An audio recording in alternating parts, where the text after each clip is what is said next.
Welcome to Wakefield, the home of rhubarb. Literally, there's a rhubarb triangle somewhere around here and we're right in the heart of it. But enough of vegetables, or is it fruits?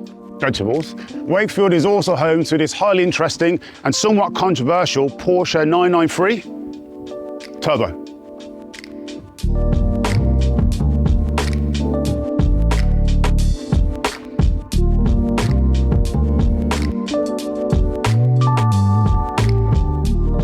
On my wrist is a watch, but this is not just any watch. This is a Rolex Submariner. It's beautiful. Iconic, timeless design, precision engineering. But the thing is, this watch is a fake.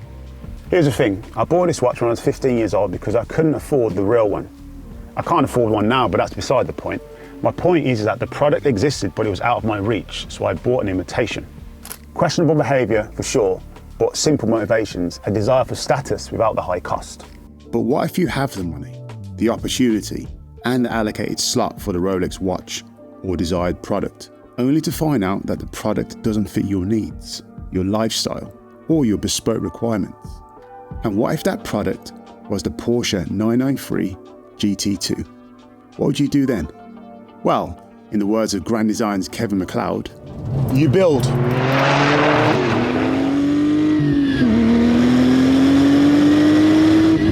Quick public service announcement here.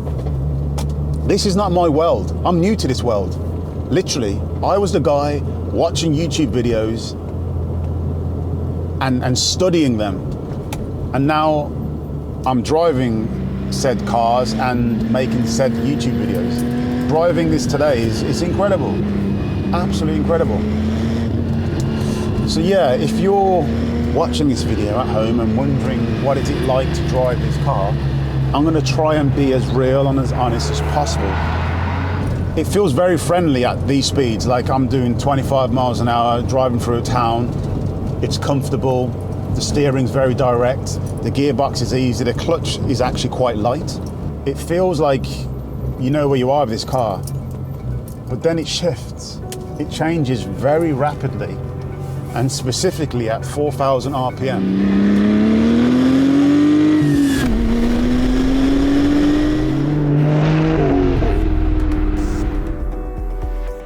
this car wasn't envisioned by Porsche, quite the opposite.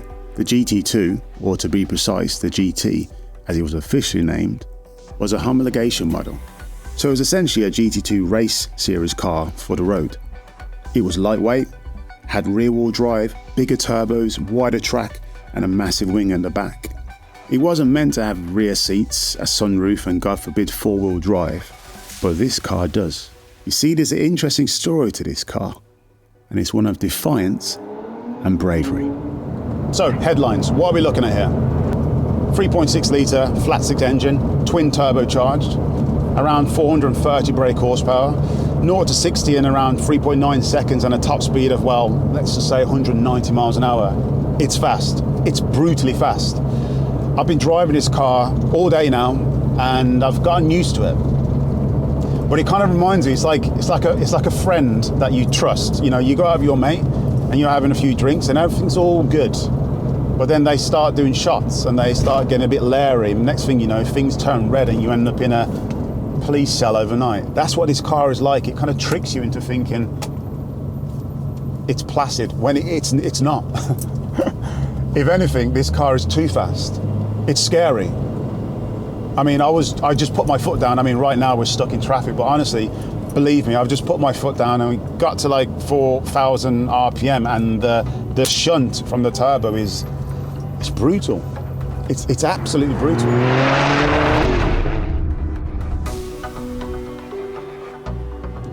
You see, the original owner of this car, he wanted a GT2. He actually had an allocation slot back in 1995. But once things moved forward and he got to the finer details of the specifications, he realized that the GT2 was only going to be rear-wheel drive, and he had no rear seats, which just didn't fit his lifestyle. He had two young boys that he used to like taking to car shows. So boldly, and array him for this, he asked Porsche to make his GT2 with four-wheel drive and rear seats. Now, Porsche declined. Of course they did. But he didn't give up there. No. He cancelled his order of the GT2, and the very next day he went to another Porsche dealership bought a 993 Turbo in midnight blue, and before putting any miles on the clock, he took that to a Porsche specialist who did a GT2 conversion.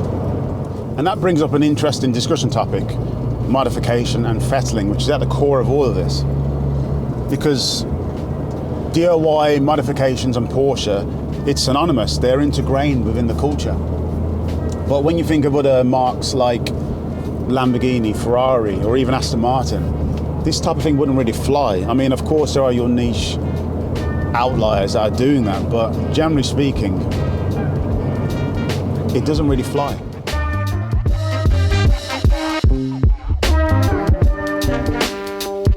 I mean, I guess it could be a myriad of reasons. Maybe it's the early Volkswagen lineage. It's the fact the engine's in the rear like a Beetle, so it's much easier to work on. Or it's the fact that the 911 Evolution has allowed for parts to be interchangeable across generations, making it cheaper for production and consumers. And that 911 Evolution, it's a slow process. And I believe that slow process has allowed for idle creative funds to start modding. I mean, just look at the likes of Tuttle Porsche, Gunther Works, or even Singer. It's synonymous with the brand, and it's incredible. Porsche and modifications sort of go hand in hand, and this car is the embodiment of that. I think cars like this are needed. If you see something and it doesn't fit your lifestyle, change it. This is incredible. This car is brutal, but surprisingly friendly.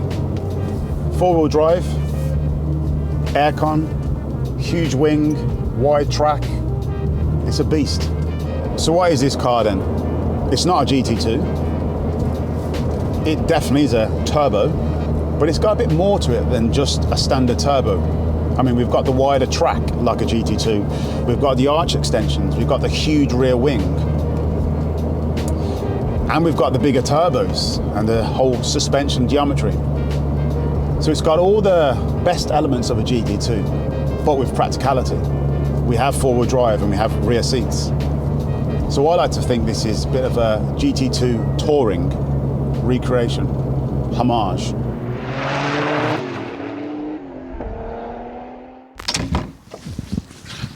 You might be wondering why I'm wearing a suit. Well, this isn't just any suit, this is a tailored suit to my specifications.